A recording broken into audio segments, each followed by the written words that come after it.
नमस्ते। चलिए आज एक ऐसी कहानी को समझते हैं जो एक बहुत बड़ा सवाल उठाती है।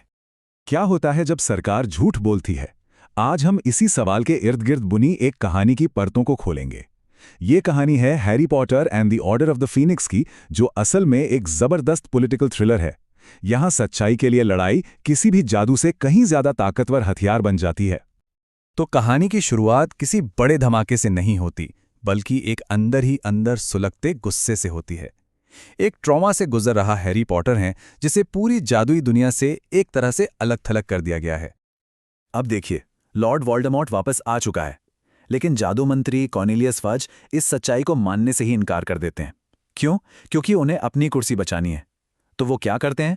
वो हैरी और डंबलडोर के खिलाफ ही एक पूरा कैंपेन चला देते हैं, उन्हें झूठा साबित करने का, ताकि जादुई दुनिया को एक झूठी खोखली शांति में रखा जा सके। और फिर अचानक लिटरल हिंग में डिमेंटर्स का हमला होता है। हैरी को मजबूरन गैर कानूनी जादू इस्तेमाल करना पड़ता है, और बस मंत्रालय को मौका मिल जाता है। एक सुनवाई बैठती है, और यहीं पर मंत्रालय का असली एजेंडा साफ हो जाता है कि किसी भी तरह से हैरी को चुप कराना है। हॉगवर्ट्स पर मंत्रालय की पकड़ और भी कस जाती है। कैसे? वो अपना एक एजेंट स्कूल के अंदर भेजते हैं, डोलोरस अम्ब्रिज। गुलाबी कपड़ों में एक ऐसी औरत जो अपनी मीठी मुस्कान के पीछे अपनी क्रूरता और कंट्रोल करने की भूख को छुपाए रखती है। ऐसे में जब हैरी पूरी तरह से अकेला महसूस कर रहा है, उसे एक बहुत ही अनएक्सपेक्टेड दोस्त मिलती है, लूना लवगुड। और लूना का हैरी पर अटूट विश्वास उस मुश्किल वक्त में एक बड़ी राहत की तरह होता है। हाँ, तो हॉगवर्ट्स में अम्ब्रिज के आते ही असली डिफेंस की पढ़ाई को खत्म कर दिया जाता है, और यहीं से छात्र चीजों को अपने हाथ में लेने का फैसला करते हैं। एक विद्रोह की चिंगारी सुलगती है। चलिए इसी में थोड़ा और गहराई से उतरते हैं। अम्ब्रिज का तरीका बहुत सिस्टमैटिक है। वो एक एक करके पावर अपने हाथ में लेती है। पहले तो प्रैक्टिकल डिफेंस मैजिक पर रोक लगा देती है, फिर नए नए एजुकेशनल डिक्रीज यानी फरमान जारी करती है, जिससे कोई भी उसके खिलाफ आवाज न उठा सके, और जो भी ऐसा करने की कोशिश करता है उसे क्रूर सजा दी जाती है। तो यहाँ दो विचारधाराओं का सीधा टकराव दिखता है। एक तरफ मंत्रालय है जो सच को दबाना चाहता है, और दूसरी तरफ इसी के जवाब में जन्म होता है डंबलडोर की सेना का। ये एक सीक्रेट ग्रुप है जहां हैरी खुद बाकी स्टूडेंट्स को वो जादू सिखाता है जिसकी उन्हें असल में जरूरत है, खुद को बचाने के लिए, जिंदा रहने के लिए। लेकिन जाहिर है ये विद्रोह ज्यादा दिन तक छिपकर नहीं चल पाता। आखिरकार इसका पर्दाफाश हो ही जाता है, और इसका नतीजा, डंबलडोर को सारा इल्जाम अपने ऊपर लेकर हॉगवर्ट्स से भागना पड़ता है, और अम्ब्रिज वो स्कूल की अकेली तानाशाही शासक बन जाती है जो पूरे हॉगवर्ट्स को डर के साये में डुबो देती है। अब कहानी अपने क्लाइमैक्स की तरफ बढ़ती है। वोल्डेमॉर्ट हैरी के ट्रॉमा का फायदा उठाता है। वो एक बहुत ही सोचा समझा जाल बिछाता है और हैरी को उस जगह पर आने के लिए मजबूर करता है जहां मंत्रालय अपने सबसे गहरे राज छिपाता है। हैरी को एक विजन आता है कि उसके गॉडफादर सिरियस को टॉर्चर किया जा रहा है।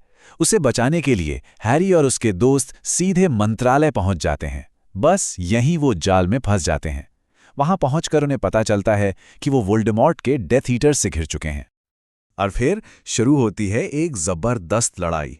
छात्र डेथ ईटर से लड़ते हैं, फिर ऑर्डर के लोग भी पहुंच जाते हैं। लेकिन इसी उथल पुथल के बीच एक बहुत दुखद घटना होती है, सीरियस ब्लैक की मौत। और फिर वहीं पर डंबलडोर और वोल्डेमॉर्ट के बीच एक एपिक ड्यूएल होता है जिसे पूरा मंत्रालय देखता है, और इसी के साथ मंत्रालय का झूठ का पूरा अभियान चकनाचूर हो जाता है। लड़ाई के बाद डंबलडोर उस भविष्यवाणी का राज खोलते हैं जो अब तक छिपा था, और ये सच हैरी पर एक बहुत भारी बोझ डाल देता है। भविष्यवाणी के मुताबिक दोनों में से कोई एक ही जिंदा रह सकता है, या तो हैरी या वोल्डेमॉर्ट। तो ये तो थी कहानी। अब चलिए पर्दे के पीछे चलते हैं और देखते हैं कि इस कहानी को बनाने में क्या कुछ खास हुआ। सबसे बड़ी चुनौती तो यही थी कि ये सीरीज की सबसे लंबी किताब थी, और फिल्म बनी सेकंड शॉर्टेस्ट। तो इसके लिए मेकर्स को पूरी तरह से इसकी पॉलिटिकल और इमोशनल कहानी पर ही फोकस करना पड़ा। और वो जो हॉल ऑफ प्रोफेसीज का यादगार सीन है, उसे बनाने के लिए पता है क्या करना पड़ता? लगभग 15,000 असली क्रिस्टल बॉल्स। तो इससे बचने के लिए फिल्म मेकर्स ने हैरी पॉटर सीरीज का पहला पूरी तरह से कंप्यूटर जनरेटेड सेट बनाया। सच में कमाल का था वो सीन।